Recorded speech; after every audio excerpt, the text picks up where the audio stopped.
Commander Olivia Reeves stood on the bridge of the exploration ship Frontier. She looked out at the stars. The ship was on a normal patrol near the edge of our solar system. Olivia had been captain for 5 years.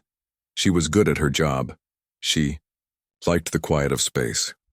"Commander, there's something strange on the radar," said Lieutenant Kate Winters. Kate worked at the control panel. Her job was to watch for anything unusual. Olivia walked over to look at Kate's screen. There was a bright dot moving in a way no normal object would move. "Is it a comet?" Olivia asked. "No, ma'am. It's changing direction. Comets don't do that." The crew grew quiet. Everyone on the bridge looked at the main screen as Kate made the image bigger. Now they could all see it clearly. It was a ship, but not like any ship they had ever seen. It was smooth and shiny like liquid metal. It had no sharp edges. It seemed to flow rather than fly. "Try to talk to them," Olivia ordered. Kate sent messages in all Earth languages.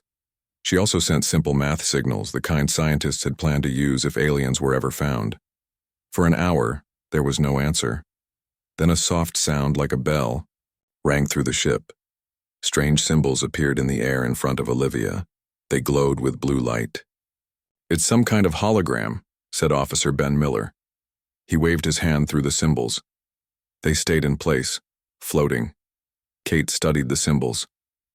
"I think they want to come aboard. These look like docking instructions." Olivia had to make a choice. This could be dangerous, but meeting aliens was why they were out here in the first place. "Let them dock," she said. The crew prepared the docking bay. Guards stood ready, just in case. Olivia straightened her uniform and tried to look calm. Inside, her heart beat fast. The alien ship connected to the Frontier with a soft click. The door between the ships opened slowly. Everyone held their breath. A tall figure stepped through the door. It had to duck its head under the frame. It stood, nearly 7 feet tall. Its skin was not one color but many. Colors moved across its skin like oil on water. Where a human would have hair, it had thin metal wires that moved by themselves, like tiny snakes. Most amazing were its eyes. They were deep and dark, with tiny lights in them like stars. Olivia felt like she was looking into space itself. The alien looked around at the humans. Then it spoke. "I am Zaravex, third princess of the Luminary Conclave." The voice was smooth and clear. The words were in perfect English. But the alien's mouth didn't match the words. It was as if the sound came from the air around it, not from its mouth. "I am Commander Olivia Reeves of Earth," Olivia said. Her voice shook a little. "Welcome to the Frontier. Your species has been watched for hundreds of years," said Zaravex. "Now is the time for our people to meet properly." Olivia didn't know what to say to that. Earth had been watched? For hundreds of years. She had so many questions. "We come in peace," she said. It sounded silly, like a line from an old movie, but it was true. "As do we," said Zaravex. The colors on her skin shifted to soft blues and greens. "I have studied your language and customs. I am here to learn more." Over the next few days, Olivia showed Zaravex around the ship. The princess was curious about everything.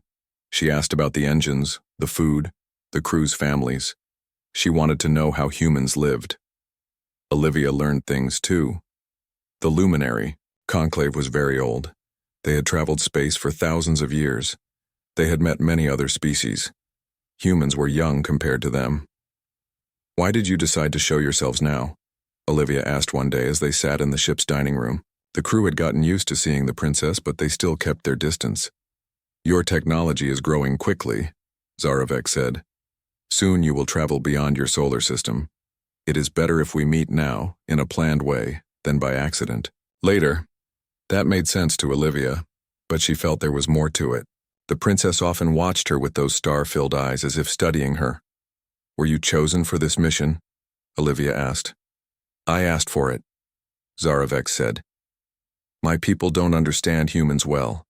We don't feel emotions the same way you do. I find your species interesting." "What do you mean about emotions? You feel things so strongly. You laugh, cry, get angry, fall in love.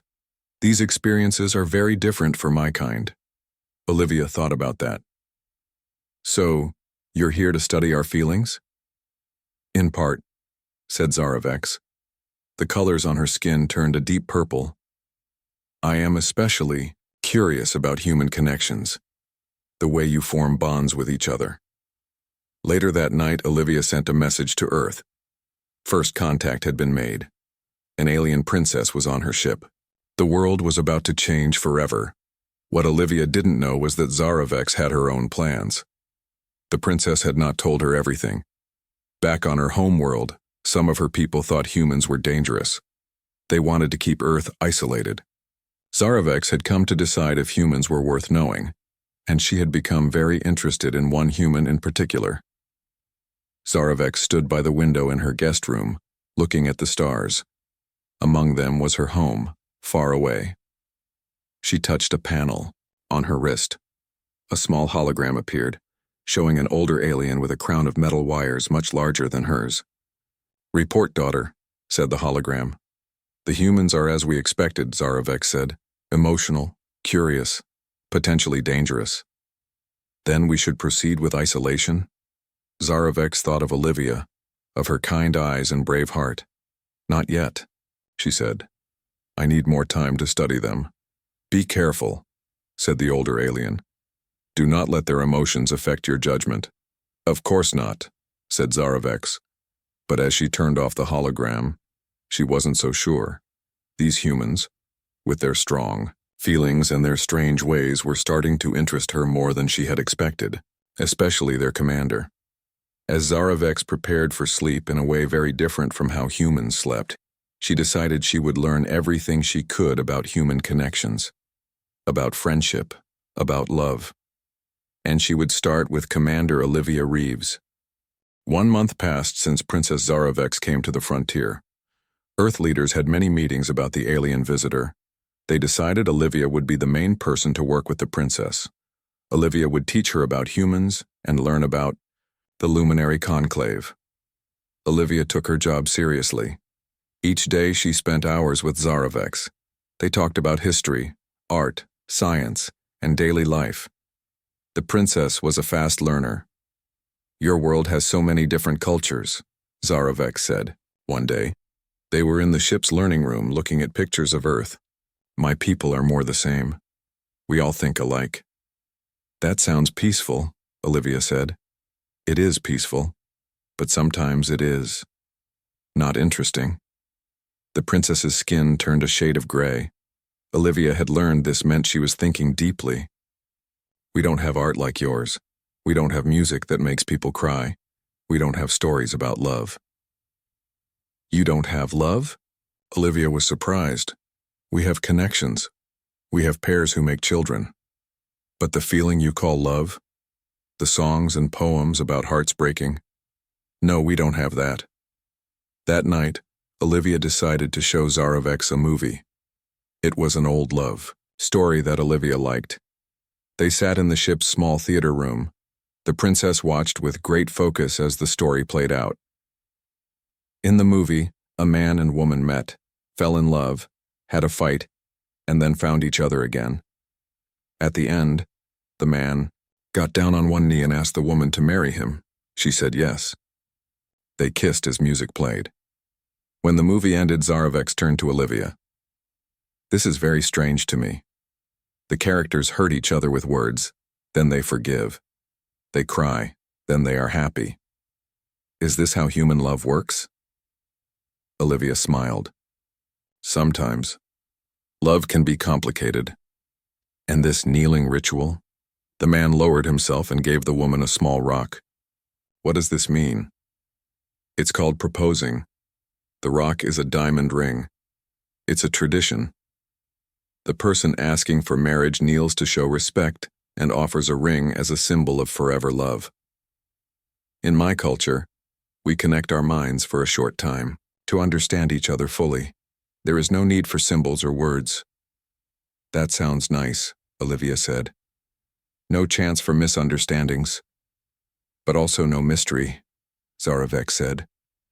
Her skin turned a color Olivia had never seen before, a deep violet with flecks of gold. I think I like your way better. What Olivia didn't know was that someone was watching them. On the ship's security team, Officer Lee Rogers didn't trust the alien. He thought she was learning too much about humans. He had started sending secret messages to Admiral Perry Blackwood on Earth. Admiral Blackwood was in charge of Earth's space defense. He didn't like the idea of aliens coming to Earth. He thought they would be dangerous no matter how friendly they seemed. "Keep watching them," Blackwood wrote to Rogers. "Tell me everything the alien learns." Rogers agreed. He didn't tell Olivia about this.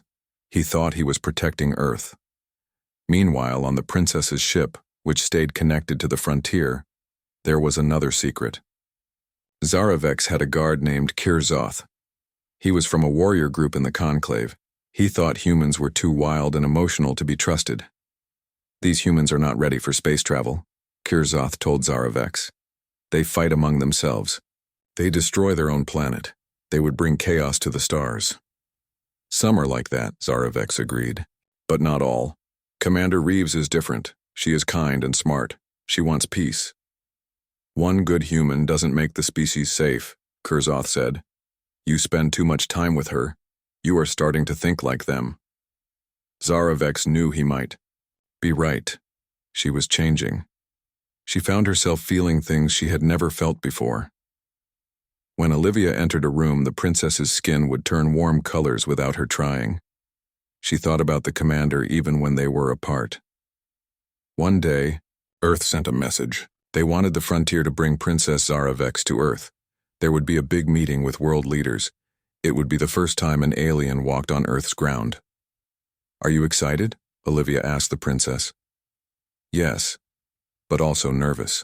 My father, the first sovereign, has concerns about this visit." "What kind of concerns?" "He thinks it might not be safe. Not all humans will welcome us." Olivia put her hand on the princess's arm. It was the first time she had touched her. The princess's skin felt warm and smooth with a slight vibration like a cat purring. "I'll keep you safe," Olivia said. "I promise." Zaravex looked at Olivia's hand on her arm. Then she covered it with her own hand. "I believe you." That touch changed something between them. Over the next few days, as the ship traveled toward Earth, they spent even more time together. Zaravex asked more personal questions. "Have you ever been in love, Olivia?" the princess asked. Olivia was surprised by the question. "Yes, a few times. Nothing that lasted." "Why not?" "My job keeps me in space. It's hard to keep a relationship going that way." "Do you feel lonely?" Olivia thought about it. "Sometimes, but I have my crew. My work is important. On my world, no one is alone. We can always feel the thoughts of our people nearby. Here, in your ship, I can only feel you." "You can feel my thoughts?" Olivia was alarmed. "Not thoughts exactly. Your presence. Your self. It is hard to explain, but it is comforting." As they got closer to Earth, Officer Rogers sent more messages to Admiral Blackwood. He told him about the growing friendship between the commander and the princess. The admiral didn't like this at all. "She is getting too close to the alien," he wrote back. "This is dangerous. The aliens could be planning something. Be ready." What the admiral didn't say was that he was planning something too. He had secret ships ready to capture the alien princess's ship. He wanted its technology. He didn't care about peace with the aliens. At the same time, Kirzoth was also making plans. He had called for more ships from the Conclave to come to Earth. He didn't trust the humans to keep the princess safe. He was ready to take her away by force if needed. The princess and Olivia didn't know about these plots. They were focused on the coming visit to Earth and on the strange new feelings growing between them. Feelings that would soon be tested in ways neither of them could imagine. The frontier was 2 days from Earth when Diane Keller called Olivia to a private meeting. Diane worked in ship intelligence. Her job was to find hidden dangers. "We have a problem," Diane said. She showed Olivia her computer screen. "Someone on this ship has been sending secret messages to Admiral Blackwood." Olivia read the messages. Her face grew hard. "Rogers, I should have known." "That's not all," Diane said. "Look what Blackwood is planning." The screen showed plans for ships hiding near Earth. They would surround the princess's ship when it arrived. They would use a special pulse to shut down its power. Then they would board it and take its technology. This is wrong, Olivia said. The princess came in peace. This would start a war. What will you do? Diane asked. Olivia thought for a moment. I need to warn Zaravex. But first, I need to talk to Rogers. She found Officer Rogers in the security room. When she showed him what she knew, he looked down at the floor. I was protecting Earth, he said. By betraying our guest? By helping start a war? Olivia was angry. You're confined to quarters until further notice. Next, Olivia went to find Zaravex. The princess was in her room on her own ship. When Olivia entered, she saw the princess was not alone. Kurzoth, her guard, was with her. They were looking at a star map. Commander Reeves, Zaravex said. Her skin turned a happy yellow color. Come in. Kurzoth moved to block Olivia's way. The princess is busy. It's fine, Kurzoth, Zaravex said. Please leave us. The guard left, but not before giving Olivia a hard look. He doesn't like me, Olivia said. He doesn't like any humans, Zaravex replied. He thinks your kind is dangerous. He might be.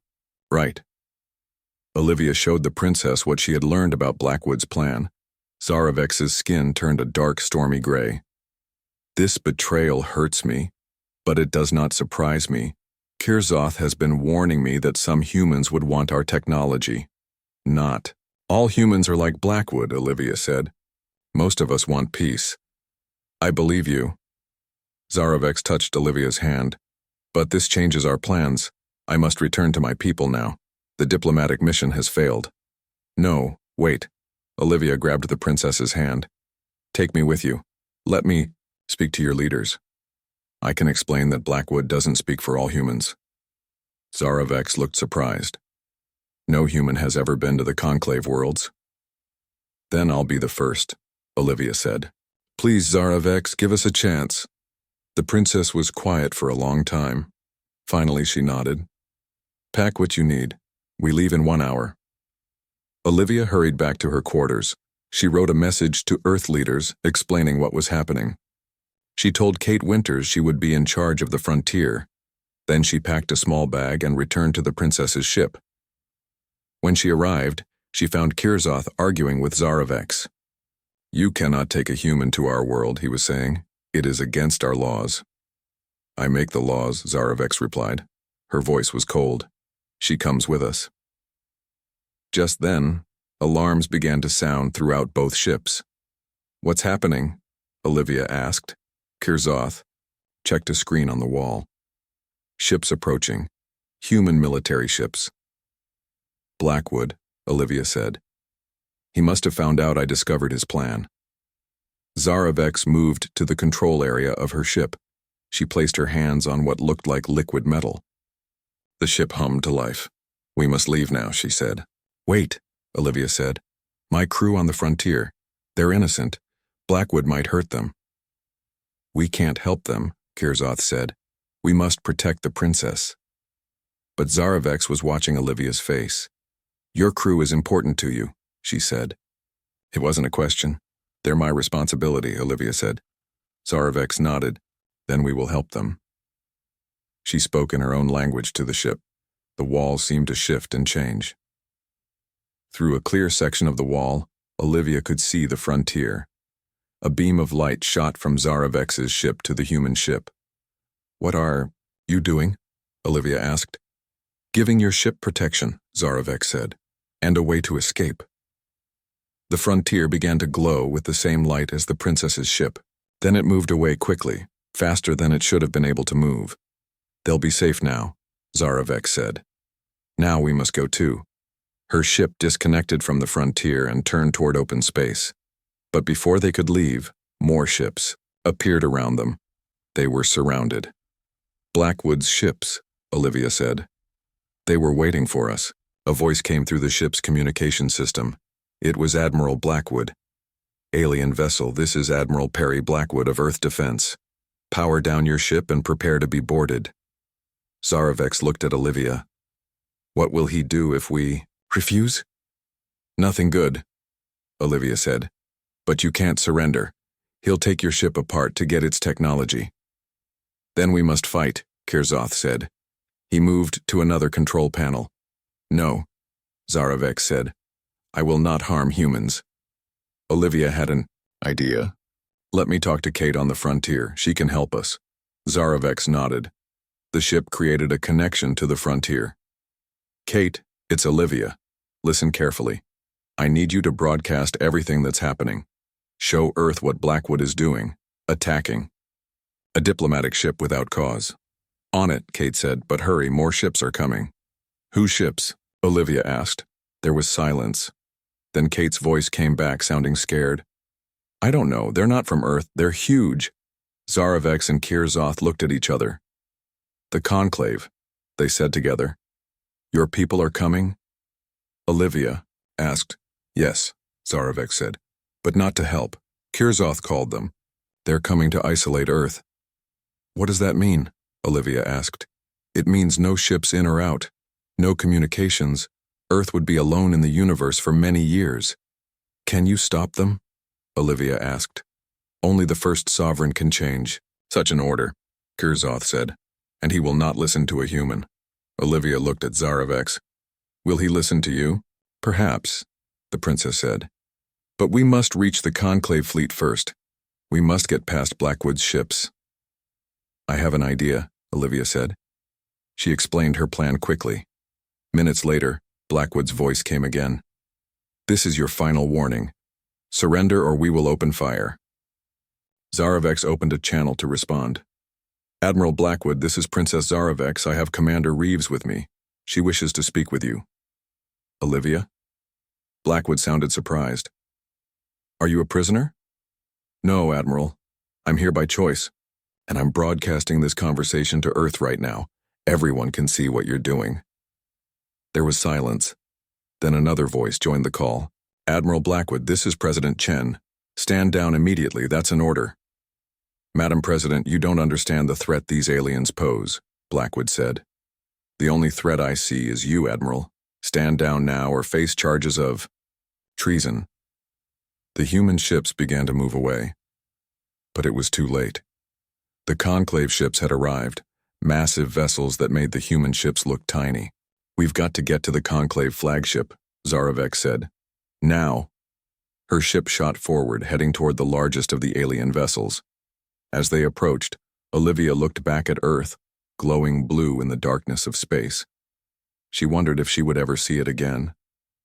The princess's ship flew toward the huge Conclave flagship. Olivia had never seen anything so big.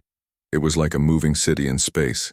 The outside was the same flowing metal as Zaravek's ship, but with patterns that looked like words or symbols. What happens now? Olivia asked. I will speak to my father, the first sovereign, Zaravek said. I will try to convince him not to isolate Earth. And if you can't? Zaravek's skin turned a sad blue color. Then Earth will be cut off from the rest of the galaxy. No ships will be allowed to leave or enter your solar system. No signals will get through. For how long? Until my people decide humans are ready. It could be hundreds of years. Olivia felt cold inside. Hundreds of years. Earth would be alone, trapped. Their ship entered the flagship through an opening that appeared in its side. They landed in a huge room with many other ships. Aliens like Zaravek moved around, their skin colors changing as they worked. Stay close to me, Zaravek told Olivia. Some here will not welcome a human. They left the ship.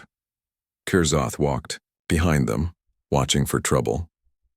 Other aliens stopped to stare at Olivia. She tried to look brave. They came to a large door. It opened without anyone touching it. Inside was a room bigger than any Olivia had seen before. The walls seemed to be made of stars.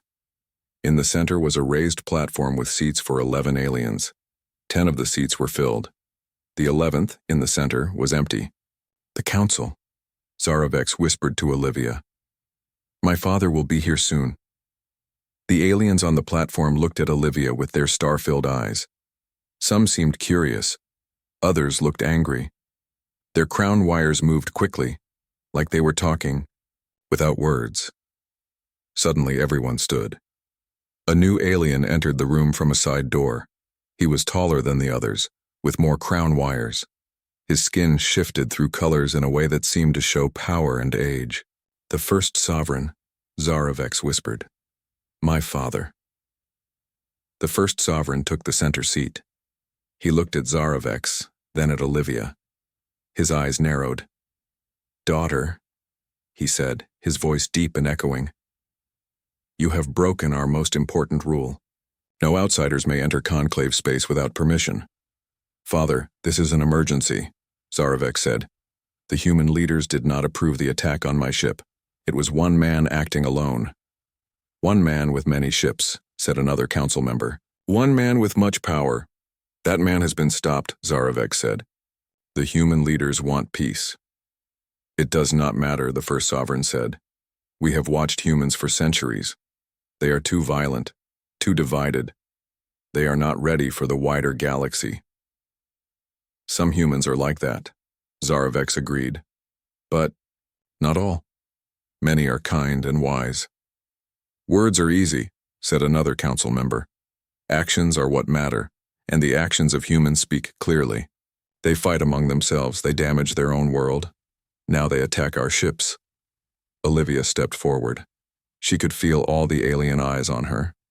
"May I speak?" she asked. The council members looked surprised. The first sovereign studied her, for a moment then nodded. "Humans have made mistakes," Olivia said. "We've hurt each other and our planet. But we're learning. We're getting better. Every year, we have less war, less hunger, more cooperation." "Pretty words," Kirzoth said from behind her. "But the attack on the princess's ship tells the true story." "That was one man's choice," Olivia said. "Not the choice of all humans. Just like Kirzoth's choice to call for Earth's isolation wasn't the choice of all the conclave." This caused a stir among the council. They looked at Kirzoth, who stepped him back. "It is true," Zarovex said. "Kirzoth called for the isolation fleet without consulting me or the council. He acted alone, just as Admiral Blackwood did." The first sovereign's crown wires moved rapidly. "This is unexpected." "Father," Zarovex said, moving to stand beside Olivia. "I have spent much time with humans. Yes, they are emotional and sometimes reckless. But they are also brave and kind. They create beautiful art and music. They love deeply. They can change and grow." "You have become fond of them," the first sovereign said. "It wasn't a question." "Of some," Zarovex admitted, glancing at Olivia. The council members began to talk among themselves. Their crown wires moved in patterns Olivia couldn't understand. They seemed to be having a silent conversation. Finally, the first sovereign raised his hand for silence. "Our laws are clear," he said. "Only those bound to the conclave may speak for another species. This human has no standing here." Zarovex turned to Olivia. "There is one way," she said quietly. "Our cultures both have rituals for binding individuals together." Olivia understood what she meant. Her heart beat faster. Was she really thinking of doing this? Yes, she was. Because in the weeks she had spent with Zarovex, something had grown between them. Something more than friendship. Without hesitation, Olivia knelt before Zarovex, taking the princess's hand in hers. The council chamber went completely silent. "Princess Zarovex of the Luminary Conclave," Olivia began, her voice steady. "Our worlds stand at the edge of either war or peace. I offer myself as a bridge between our people. Would you accept a bond between us as we do on Earth?" Zarovex stared down at Olivia's kneeling form. For a moment, her face showed no emotion. Then, to everyone's surprise, she began to laugh. It was a beautiful sound, like music. The council members shifted uncomfortably. Olivia stayed on one knee, confused. Had she done something wrong? When Zarovex finally stopped laughing, her skin glowed with a warm, golden light Olivia had never seen before. "Commander Olivia Reeves," she said, her voice full of joy. "In my culture, it is not possible to bend at the knee like you are doing. Our bones don't work that way. For hundreds of years, we saw this human gesture in your historical records and thought it was a show of strength, proving you could lower yourself and then stand up again easily. She reached down and helped Olivia to her feet. Now I understand. It is a show of trust and love. You make yourself vulnerable before the one you care for. It is beautiful. She turned to the council. I accept this human's bond. Furthermore, I propose that Earth be given a chance to join the conclave, with Commander Reeves and myself as representatives. The first sovereign's crown wires moved slowly, showing his surprise. This has never happened before. Many things happening today have never happened before, Zarovek said. Perhaps that is good. Perhaps it is time for change. The council began another silent discussion. Olivia could only wait. She looked at Zarovek, who smiled at her. Their hands were still joined. After what seemed like a long time, the first sovereign spoke again. The council has decided, he said. Earth will not be isolated. Olivia felt relief wash over her. Earth would not be cut off from the stars. However, the first sovereign continued, neither will Earth be given full membership in the conclave. Not yet. What does that mean? Olivia asked. It means Earth will be watched. Humans may continue to explore your own solar system. Limited. Contact with the conclave will be allowed, through official representatives only. Like us? Zarovek asked, squeezing Olivia's hand. Yes, the first sovereign said. You and Commander Reeves will serve as the link between our peoples. If this arrangement works well, more contact may be allowed in the future. It wasn't perfect, but it was a start. Olivia nodded. Thank you, First Sovereign. The First Sovereign stood. This council is ended. Daughter, bring your human to the family quarters. We have much to discuss. As the council members left, Zarovek turned to Olivia. Did you mean it? She asked quietly. The bond? Or was it just to save Earth? Olivia looked into those star-filled eyes. Both, she said honestly. I want to save Earth. But I also care for you. More than I expected to care. For anyone, human or alien. Zarovek's skin turned the deep violet color with gold flecks that Olivia had seen before.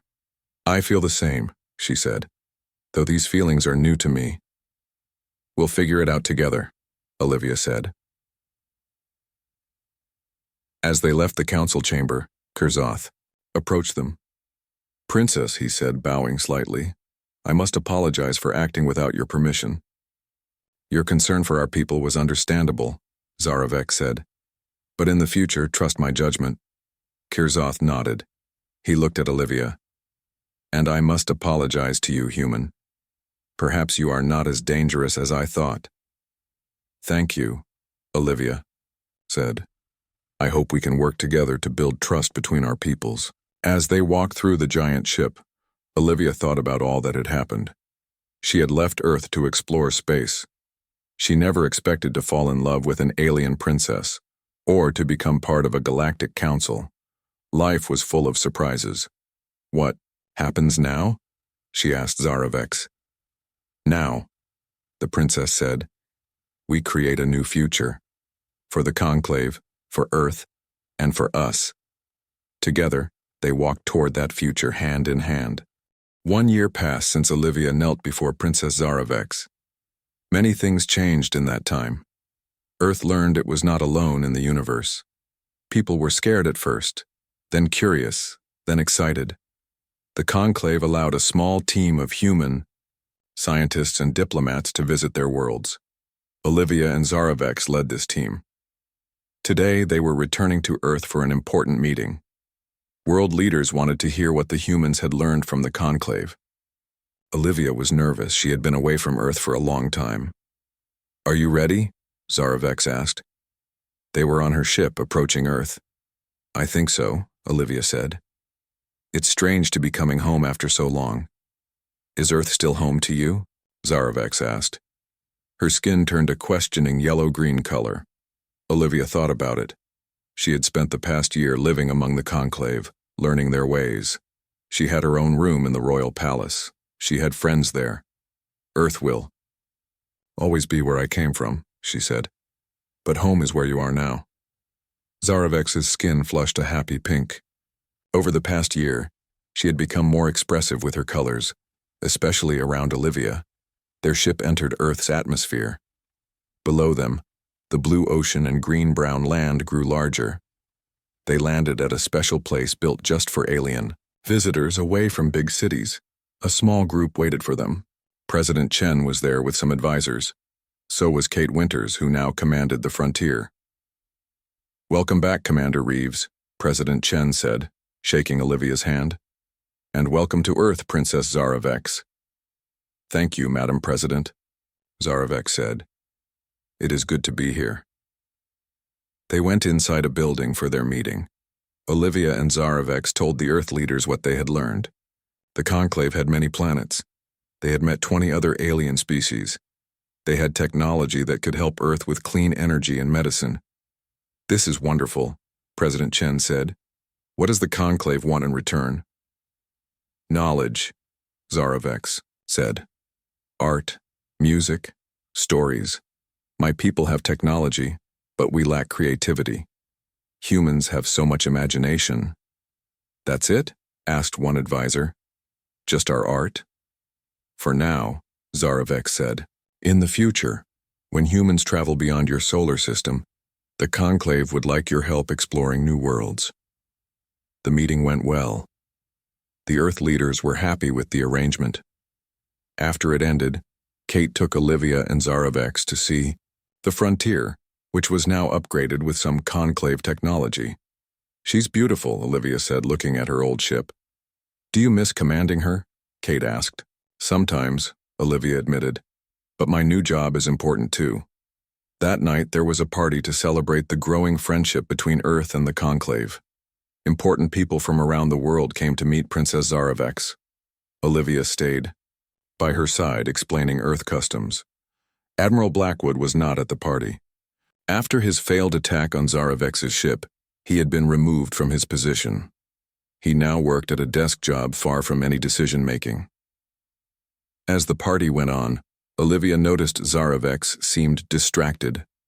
Her skin kept shifting between colors, which usually meant she was thinking hard about something. "Is everything okay?" Olivia asked when they had a moment alone. "Yes," Zaravex said, "but there is something I need to ask you, something important." Before she could continue, they were interrupted by the arrival of a new guest. It was Admiral Blackwood. "What is he doing here?" Olivia asked, stepping in front of Zaravex protectively. "I invited him," said President Chen, who had come over to greet the new arrival. "Admiral Blackwood has something to say." Blackwood looked older than Olivia remembered. His shoulders were lower, his face more lined. He walked up to them and bowed his head. "Princess Zaravex," he said. "Commander Reeves, I came to apologize for my actions last year. I was wrong about the Conclave. I let fear guide my decisions, and I almost caused a disaster." Olivia was surprised. She had not expected this. Zaravex stepped forward. "Thank you for your apology, Admiral. In a way, your actions helped us. They showed both our peoples the danger of acting from fear rather than understanding." Blackwood nodded. "You are generous, Princess. I hope to make amends by supporting the new relationship between our worlds." After Blackwood left, the party continued, but Zaravex was still distracted. "What did you want to ask me?" Olivia said when they were alone again. "Not here," Zaravex said. "Later." After the party, they went to a garden outside the building. The night was clear, and stars filled the sky. Zaravex looked up at them. "Some of those stars have planets where my people live," she said. "And beyond them are more stars, with worlds we have never seen." "It's a big universe," Olivia agreed. "Too big to explore alone," Zaravex said. She turned to face Olivia. "That is why the Conclave exists. That is why we seek connections with other species. No one people can know everything, see everything. Is that what you wanted to talk about?" Olivia asked. "In a way." Zaravex's skin turned the deep violet with gold flecks that Olivia now knew meant she was feeling strong emotions. "A year ago, you knelt before me and offered a bond. It saved Earth. From isolation, it changed both our lives. I don't regret it, Olivia said quickly. Nor do I, Zaravek said. But there is something you should know.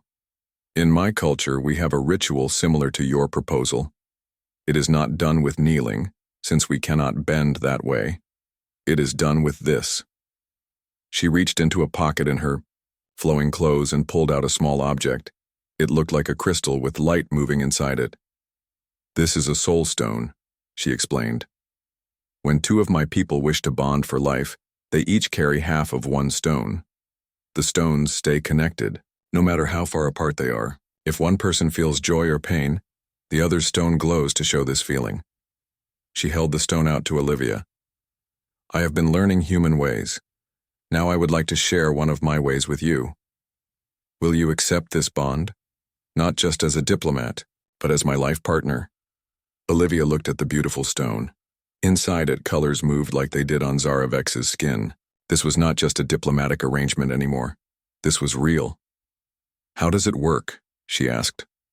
I break the stone in two, Zaravex explained. You keep half, I keep half.